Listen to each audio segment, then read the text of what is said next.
this man exists. His name is Ranaya. His wife was unwell, so he wanted $5 to go to the hospital. So a local moneylender, who also happens to be in charge of a catfish, said, okay, I will give you $5, but then you'll have to repay by working for me. And he gets lured into this space. Fast forward 40, 50 years, his children, his grandchildren are all within the confines of this catfish farm, where the job is to basically rip apart rotten carcasses of chicken, which is maggot infested, to feed the catfish. He walks into this tepid cesspool of water that can cause septic to anyone, no protection gear, nothing whatsoever. And he has to wade through this, feed the catfish, and then get out. 20 hours of work every day. We went into that catfish farm, 1.5 kilometers away. We could smell that space. That is literally what led us. That was our map. Our tear glands were activated because we just couldn't take it in.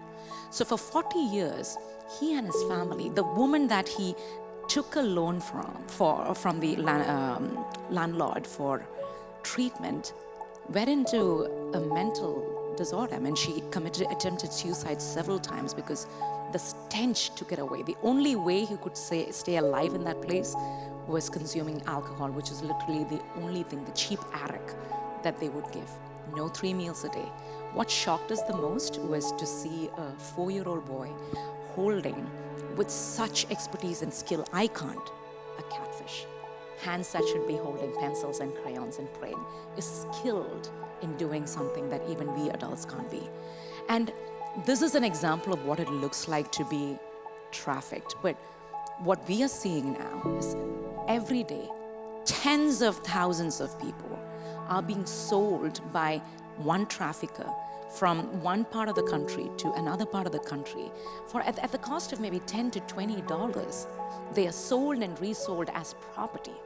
And if you dare escape, and several of our laborers have tried escaping, one such laborer was 2 of them. They tried to run away from the hands of the trafficker. The owner hunted them down and gave them an option. Which limb do you want, the right or the left? They chopped off the right hand and the left leg of the man who tried to escape from slavery. So what this does is basically like the traditional slavery method. You can't even dare to escape because you know the implications of such an act. And this is a multi-billion-dollar industry. There is, even if you're calculating like a business, about 50% loss with zero investment technically, you're a millionaire. So that is the landscape with which, or the reality with which IGM steps into the work.